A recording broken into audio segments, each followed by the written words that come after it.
Hello বন্ধুরা, আশা করি তোমরা সবাই ভালো আছো। আজকে নিয়ে এসেছি একটা মাছের রেসিপি নিয়ে। এখানে আমি দুটো রুই মাছ নিয়েছি। রুই মাছটাকে আমি নুন হলুদ মাখিয়ে ম্যারিনেট করে রেখে দিয়েছিলাম। এবার কড়াইয়ে সরষের তেল গরম করে তার মধ্যে মাছগুলো আমি ভালোভাবে দুটো সাইড ভেজে নেব। মাছ আমার দুটো সাইড ভাজা হয়ে গেছে। এবার মাছগুলোকে আমি তুলে রেখে দিচ্ছি।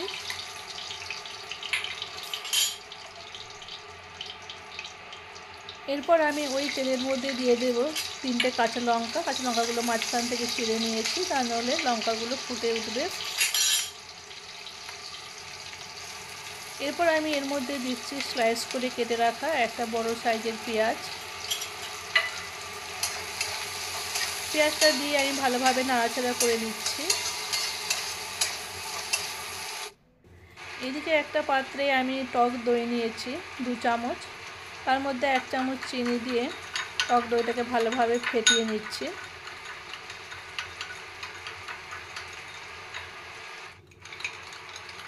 টক দই আর চিনিটাকে ভালোভাবে ফেটিয়ে নিচ্ছি। এইদিকে পেঁয়াজ আর কাঁচা লঙ্কা আমার অনেকটা ভাজা হয়ে গেছে। এই পর্যায়ে আমি এখানে দিচ্ছি স্বাদ মতন লবণ আর অল্প হলুদ, আর দিচ্ছি এখানে sunrise black pepper. Sunrise black পেপারটা দিয়ে এটাকে আমি ভালোভাবে নাড়াচাড়া করে নিচ্ছি। এরপর আমি এখানে দিলাম 1 চামচ আদা রসুন বাটা। আদা রসুন বাটাটাকে দিয়ে আমি মশলার সাথে ভালোভাবে মিক্স করে নিয়ে মশলাটাকে ভালোভাবে ভেজে নিচ্ছি।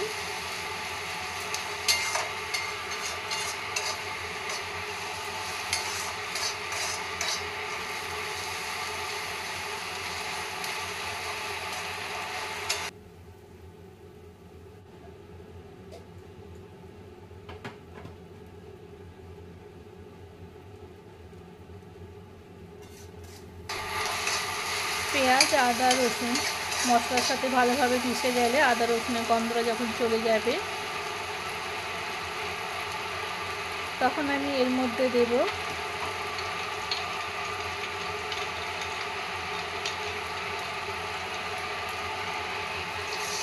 ফেটিয়ে রাখা টক দই। টক দই এখন আমি দিয়ে দিলাম। টক দই দিয়ে মশলার সাথে আমি ভালোভাবে নাড়াচাড়া করে নিচ্ছি।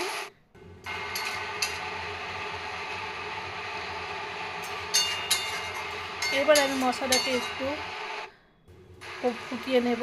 এদিকে আমি অনেকটা ধনেপাতা নিয়েছি। ধনেপাতাটাকে আমি দুটো কাঁচা লঙ্কা দিয়ে মিক্সার গ্রাইন্ডারে একটা পেস্ট বানিয়ে নিচ্ছি। এখানে আমার এইভাবে একটা স্মুথ পেস্ট বানিয়ে নিয়েছি। এদিকে আমার মশলা অনেকটা রেডি হয়ে গেছে। মশলা থেকে তেল বেরিয়ে গেছে, দেখতেই পাচ্ছ। এই পর্যায়ে আমি এর মধ্যে দিয়ে দিচ্ছি ভেজে রাখা মাছ।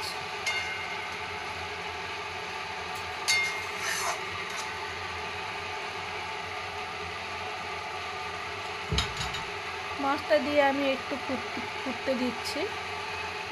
এরপর আমি শেষ পর্যায়ে এর মধ্যে দিয়ে দিচ্ছি বেটে রাখা ধনেপাতা।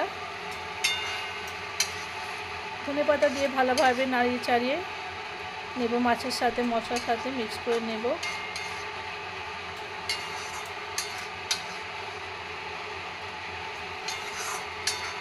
এটা নববর্ষে তোমরা বানাতে পারো। নববর্ষের স্পেশাল একটা রুই মাছের রেসিপি, ধনেপাতার মাছ।